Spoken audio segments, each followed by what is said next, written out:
ये चैनल केवल मनोरंजन के लिए है। हम किसी भी तरह की अंधश्रद्धा को बढ़ावा नहीं देते। रवीना एक छोटे से शहर में अपने परिवार के साथ रहा करती थी। उसके परिवार में उसके माता पिता और एक छोटी बहन थी। वैसे तो उसकी जिंदगी में सब कुछ ठीक चल रहा था, लेकिन बस एक दिक्कत थी कि उसका बॉयफ्रेंड संजीव उससे शादी करने को राजी नहीं हो रहा था। संजीव, आखिर और कितना वेट? तुम कब तक यूं ही शादी की बात टालते रहोगे?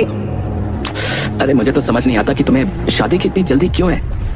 और मुझे समझ में नहीं आता कि तुम्हें जल्दी क्यों नहीं है। मुझे तो ऐसा लगता है तुम मुझसे शादी करना ही नहीं चाहते हो। बार बार टालने से अच्छा है तुम मुझे सच बता दो। सच सुनना है तो सुनो। मैं तुमसे शादी नहीं करना चाहता और मैं तुमसे ब्रेकअप कर रहा हूँ। Go to hell. ये सुनकर रवीना के पैरों तले जमीन खिसक गई। वो संजीव के सामने गिड़गिड़ाने लगी, लेकिन संजीव ने उसकी एक भी नहीं सुनी। तुम मेरे नहीं हो सकते तो तुम किसी के नहीं होगे संजीव। मैं ऐसा नहीं होने दूंगी।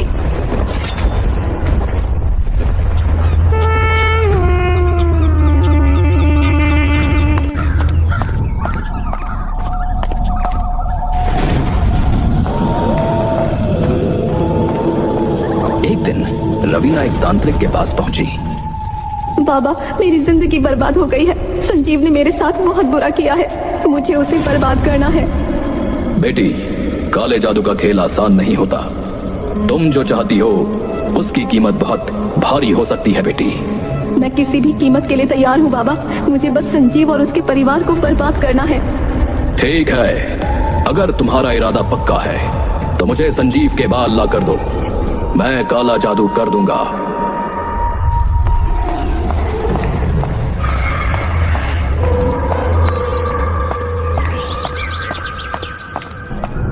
उसके बाद रवीना वहां से संजीव के घर पहुंची। तुम यहाँ क्यों आई हो रवीना? मैंने तुम्हें साफ कह दिया था कि हमारे बीच अब कुछ नहीं बचा है। संजीव, प्लीज मुझे एक बार बात करने का मौका दो। मैं जानती हूँ हम दोनों के बीच बहुत गलतफहमियां हैं, लेकिन अच्छा ठीक है, आराम से बोलो, रो मत। संजय रवीना की हालत देखकर उससे बात करने पर मजबूर हो जाता है। जब वो उसके लिए पानी लेने जाता है तो मौका पाकर वो संजीव की मेज पर रखे कंधे से बाल निकालती है और जल्दी से अपने पर्स में छुपा लेती है। तभी संजीव बाहर आ जाता है। अब तुम कुछ ढूंढ रही थी क्या? नहीं, बस ऐसे ही मुझे कुछ कहना था, लेकिन शायद अब कोई फायदा नहीं। ठीक है, तुम्हारी मर्जी। हो सके तो तुम मुझे माफ कर देना।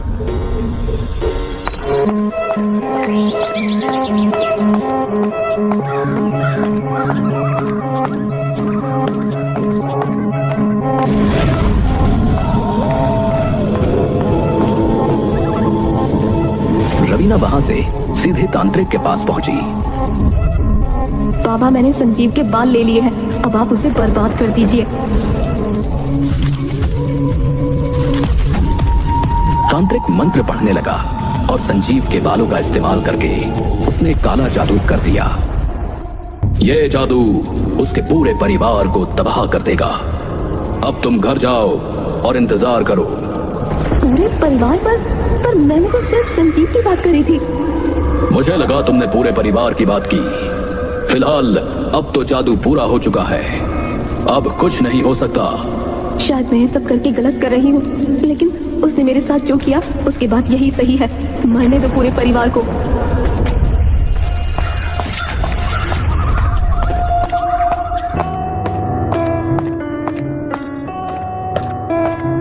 रवीना खुशी खुशी तांत्रिक के पास से घर लौट आती है।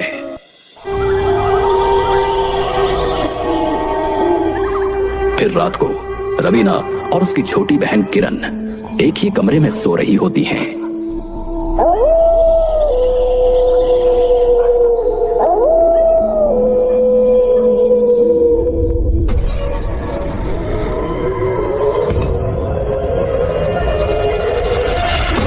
अचानक किरण की नींद खुलती है और वो घबराकर चिल्लाने लगती है।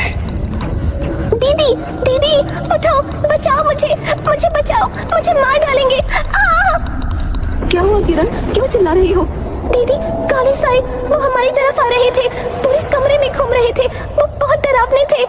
अरे कुछ नहीं है किरण, तुमने बुरा सपना देखा होगा, चलो अब सो जाओ।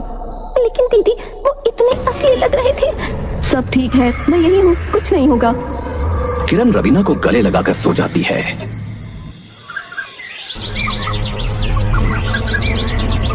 फिर अगली सुबह चारों नाश्ता कर रहे होते हैं तो किरण की नजर अचानक खिड़की के बाहर जाती है।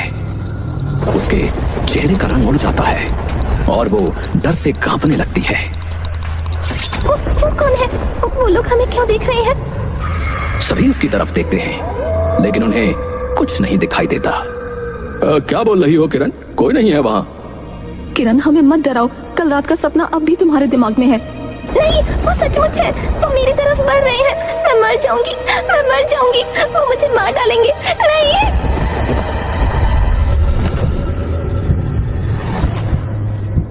क्या हुआ किरण? शांत हो जाओ, कोई नहीं है वहाँ। लेकिन किरण उनकी बातों पर ध्यान नहीं देती। वो तेजी से दौड़कर अपने कमरे में आती है और दरवाजा बंद कर लेती है।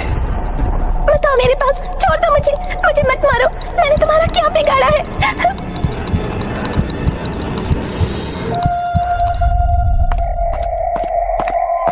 रवीना दरवाजा खटखटाती है लेकिन किरण दरवाजा नहीं खोलती। अब पहली बार रवीना को लगता है कि कुछ तो गड़बड़ है, क्योंकि किरण ने ऐसा पहले कभी नहीं किया था।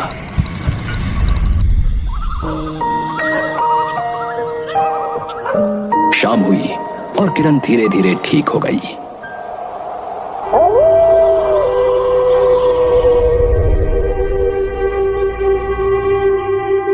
अगली सुबह रवीना के माता पिता उससे कहते हैं, रवीना, कल रात हमें भी कुछ अजीब महसूस हुआ। ऐसा लगा जैसे हमारे कमरे में कोई और भी था, जैसे कोई साया हो। हाँ, एक अजीब सी ठंडक और हलचल महसूस हो रही थी, जैसे कोई हमारे आसपास हो। अरे माँ पापा, आप लोग भी, शायद आप लोग किरण की बातों को ज्यादा सोच रहे हो, इसलिए आपको ऐसा लगा। अब तो किरण भी ठीक है और हमें इस पर ज्यादा ध्यान नहीं देना चाहिए। उसने बात टाल तो दी लेकिन उसके मन में एक अजीब सा शक घर करने लगा।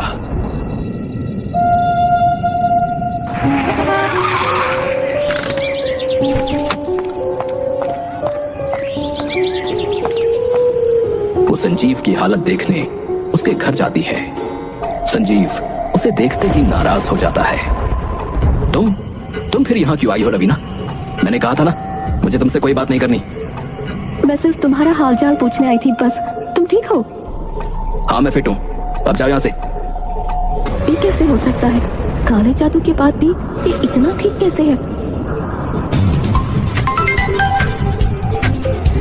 पता चलता है कि किरण ने अपनी नस काट ली है।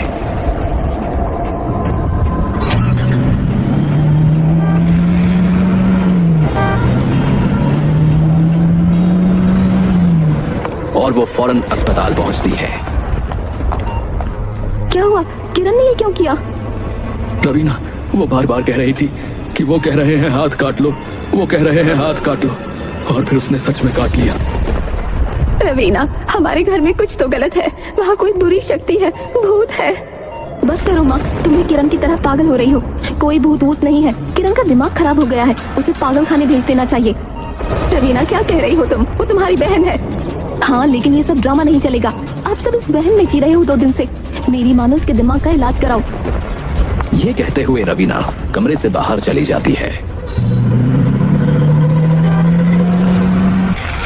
और अकेली घर लौट आती है।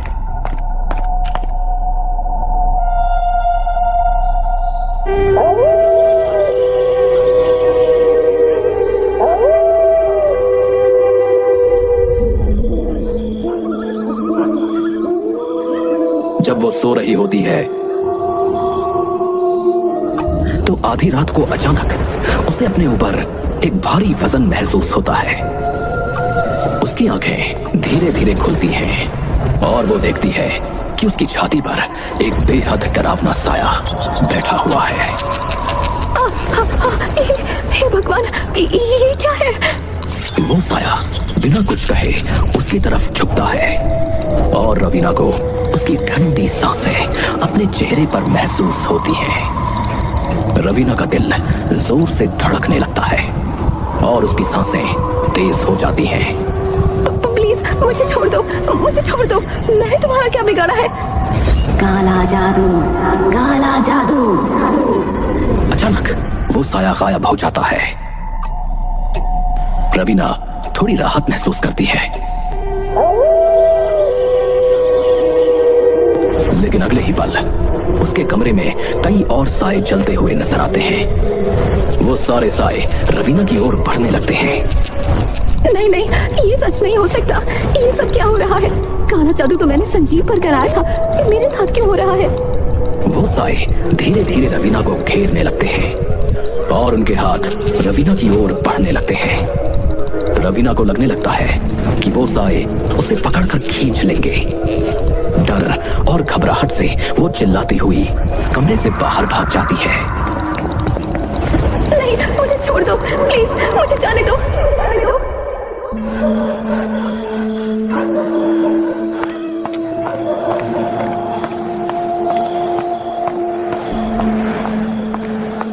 और फिर पूरी रात डर के मारे बाहर ही बिता देती है।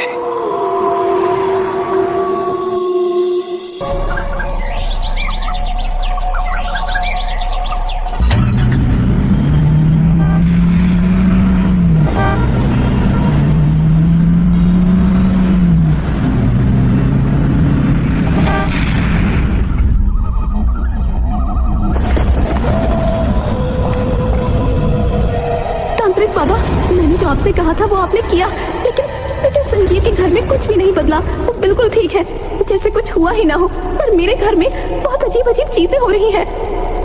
अजीब चीजें जैसे? कल रात मेरे कमरे में साए थे, डरावने साए, और मेरी छोटी बहन किरण ने अपने हाथ की नस काट ली। वो कह रही थी कि उसे किसी ने ऐसा करने को कहा था। बाबा, ये सब क्यों हो रहा है? एक बात बता, वो बाल किसके थे जो तूने मुझे दिए थे? क्या तूने ये पक्का किया था कि वो बाल संजीव के ही हैं? हाँ, मतलब मुझे पूरा यकीन है कि वो संजीव के ही बाल थे। मैंने उसके कंघी से निकाले थे। पूरा यकीन कहने से काम नहीं चलेगा लड़की। जा और फिर से पक्का करके बता। ठीक है बाबा, मैं पक्का करके आती हूँ, लेकिन प्लीज मेरी मदद कीजिए, मुझे बहुत डर लग रहा है। रवीना वहां से वापस चल पड़ती है। जैसे ही वो गाड़ी चलाने लगती है, उसे अचानक कार की पिछली सीट पर कुछ हरकत महसूस होती है। वो पीछे मुड़कर देखती है और एक काला साया उसे घूरता हुआ नजर आता है। ये क्या हो रहा है? नहीं नहीं नहीं नहीं, ये सब मेरा वहम है। आओ तू चलाओ, तू वही पला को टाल, तू आओ तू चलाओ, तू वही पला को टाल तू। तभी अचानक सामने से कोई अजीब आकृति आ जाती है। रवीना तेजी से ब्रेक लगाती है और उसका एक्सीडेंट होते होते बचता है। वो बुरी तरह कांप रही होती है। हे भगवान, ये सब क्या हो रहा है? मैं पागल हो जाऊंगी।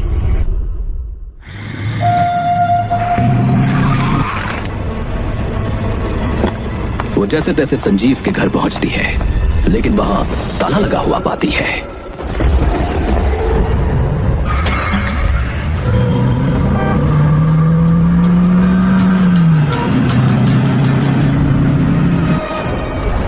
घबराहट में वो सीधा अस्पताल चली जाती है, जहां उसकी बहन किरण भर्ती है।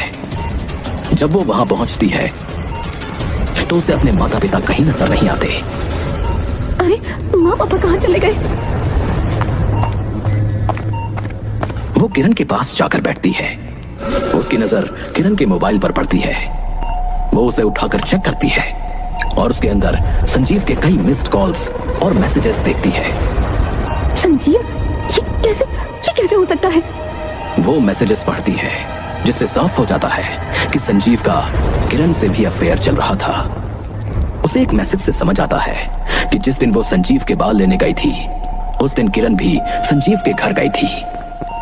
इसका मतलब ये हो सकता है कि वो बाल संजीव के नहीं बल्कि किरण के थे, और इसी वजह से किरण और मेरे परिवार पर काला जादू हो गया है। किरण, तुमने मेरे साथ ये क्यों किया?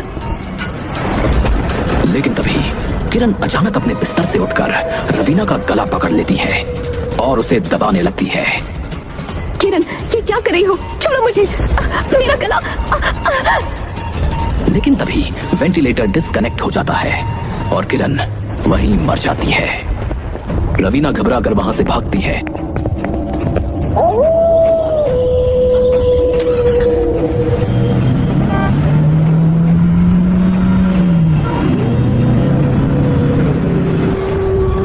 और सीधे अपने घर पहुंचती है। घर पहुंचकर वो अपने माता पिता के कमरे में जाती है, लेकिन वहां का दृश्य देखकर उसे सदमा लग जाता है। उसके माता पिता ने पंखे से फंदा लगाकर आत्महत्या कर ली थी। माँ, पापा, ये क्या कर लिया आपने? हे भगवान, मैं क्या करूं? वो पागल सी होने लगती है। उसकी आंखों के सामने अजीब अजीब साए दिखने लगते हैं। अचानक एक साया उसके पास आता है और धीरे से उसकी कलाई पर हाथ रखकर उसे चाकू देता है। नस काट लो, सब दर्द खत्म हो जाएगा। ये लो चाकू। हाँ, ये सब मेरी वजह से हुआ है। मुझे मर ही जाना चाहिए। रवीना पूरी तरह से टूट चुकी थी। वो चाकू से अपनी नस काट लेती है। खून बहता है और वो वहीं गिर जाती है। आखिरकार उस पर भी काले जादू का कहर टूट पड़ा और वो भी मर गई। और इस तरह खौफ की ये दर्दनाक कहानी यहीं खत्म हो गई।